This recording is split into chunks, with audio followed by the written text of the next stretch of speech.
up? I'm Justin and I play bass. I'm Mike and I play drums. I'm Nate and I play guitar. And I'm Zach and I sing and play piano, and we play in the band called To Tell. I'm Chris St. John, this is DivineRock.net. I'm with the band To Tell. I suppose the first question I have for you guys is speaking to you and a couple of you, you come from different backgrounds, you come from metal backgrounds.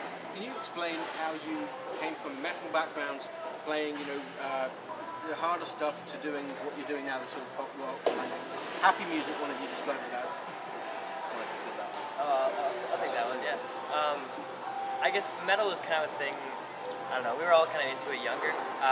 Not to say that you can't be older and be into metal, because metal is always awesome. But it's kind of given a good technical background, I guess.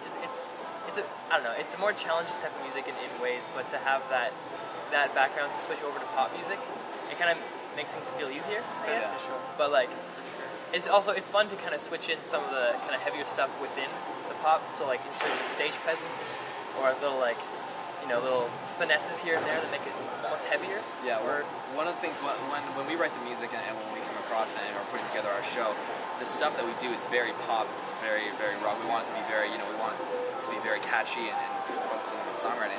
But then when it comes to metal, with these guys here and myself, including having listened to heavier styles of music as we grew up, it comes out, as Nate was saying, especially in our live performance, and so it kind of takes it up to a different level than a lot of other pop bands might.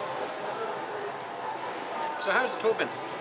You're on the Maple Noise Tour 2011. It's been great. Has it been? It's been fantastic. There's tons of really incredible bands that we're playing with. Probably the highlight for myself, and I think I can speak for everyone, is sharing the stage with 1,000 Foot Crutch every single night. They're a really great group of guys, and we've been on their tour bus and sharing that with them as well. So it's really cool to connect and build on those relationships, especially since I've been a fan since I was like 12 or 13. So it's like, oh, it's 1,000 Foot Crutch. So, it's cool. So have you learned some stuff from them? Like, are they giving you some pointers?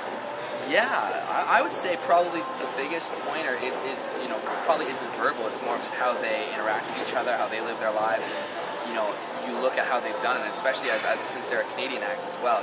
How they organize their business and how they run their stage show, and it's really cool just getting to know them and just know their personalities, and you can really take a lot from a person just in a normal conversation, even if it's not about band things as well. So yeah, it's been a huge learning experience for sure. Okay, so how long has To Tell been together? To Tell has been together for about 2.5 to 3 years. Close to 3. Yeah, it's close to 3. It's coming up to 3. I think it's 3 in November. Yeah. Okay, and you got how many releases so far? 2. We have a 5-song EP that we did when the band first started, and then we also have a full-length album that came out about a year and a half ago. And actually, we just released a song a couple weeks ago that we recorded with Joel of 1,000 Foot Crutch, and that has been released and it's on iTunes and all that type of stuff as well. Okay, and are you signed? Are you independent? We're completely independent. Okay. Are you looking to get signed, or is it? It depends. It's one thing, you're always kind of leaving it open to possibilities and to options. There's a lot of bands that we really, admire and respect that are signed, and so you look at, their labels and their deals, but at the same time, there's a lot of other bands and artists that are able to do a really good job without being signed. So, we're not, we're always, looking for opportunities and for different doors to open, but, if it doesn't happen, or if that's not something that presents itself in the right way, then we're completely fine not being. So is this like this gig you have with this tour? Is this like the dream thing right now? The dream thing right now. It's a lot of hard work. Yeah. It's a lot of hard work. Yeah. Well, because you step into it, and I remember I was saying to the guys actually is that when I was younger, I was like, oh man, to be on a tour bus and to travel and see the country was like the ultimate. You know what I mean? It's like it'd be so much fun. And then you get there, and I'm just like, man, I want to be with my wife back at home. You know what I mean? And it's just like it's a lot of fun, but. You see the inside of the venue, and we're helping out with the production as well on this tour, so we're helping set up a lot of the lighting systems, and so it's a lot of hard work, However, having said that, it's an incredible experience, something that I don't think any of us would ever take back, and again, just hanging out with the people we've been able to hang out with, the guys in the Newsboys, and TFK, Manifest, Crazy Bell, all that. It's been really cool meeting them and hanging out with them as well. This is a full-time gig at the moment, or do you have jobs? Not quite. Yeah, it's a full-time time, not full-time money.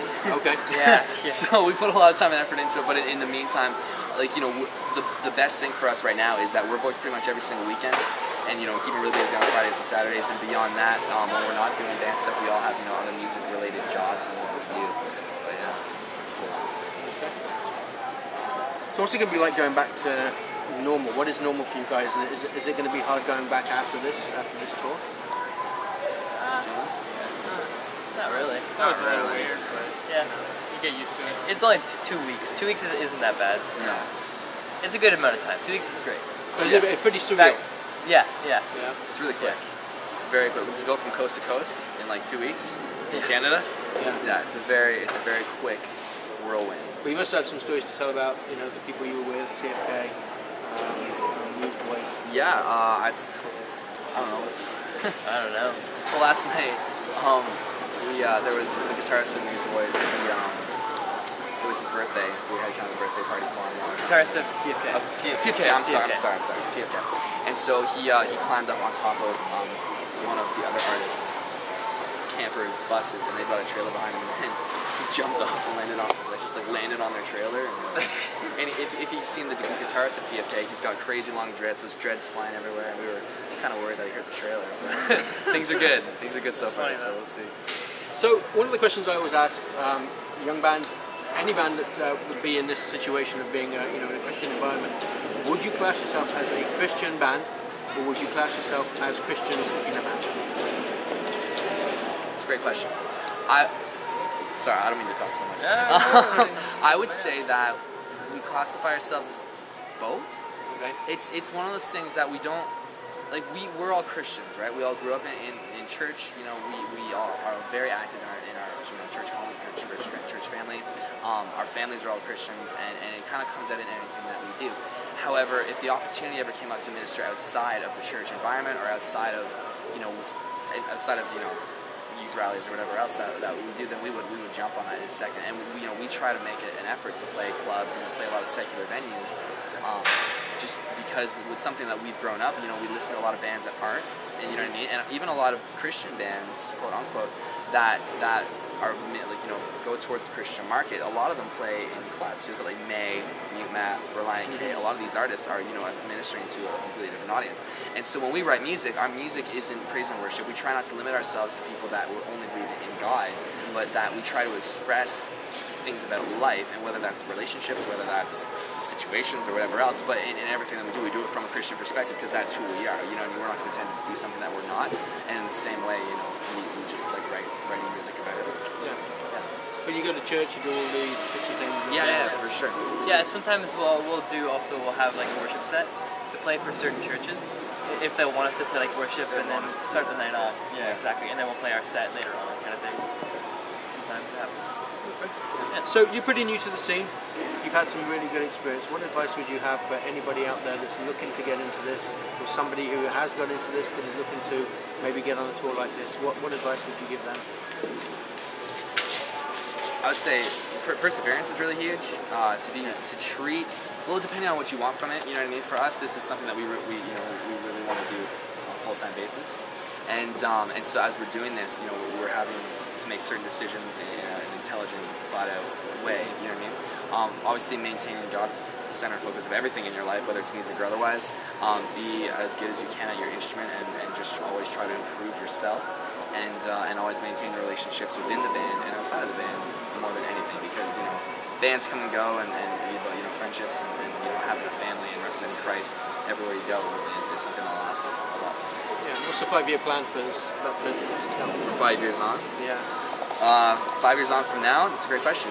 Keep playing more tours. We're releasing an EP recorded by Joel from TFK in probably January. That's what we're looking at. So releasing that. We're going to be touring to support that, and then beyond that, just keep working with this. And it's funny because, you know, when we started playing out 3 years ago, that, you know, it was really, really small gigs, and now we're touring on our tour bus with a lot of other things. So it's, you know, just gradually just pushing it this way and see what happens. Okay, perfect. Yeah. Okay. Well, thank you guys. Thank you very much. I'm Chris St. John. This is DivineRock.net.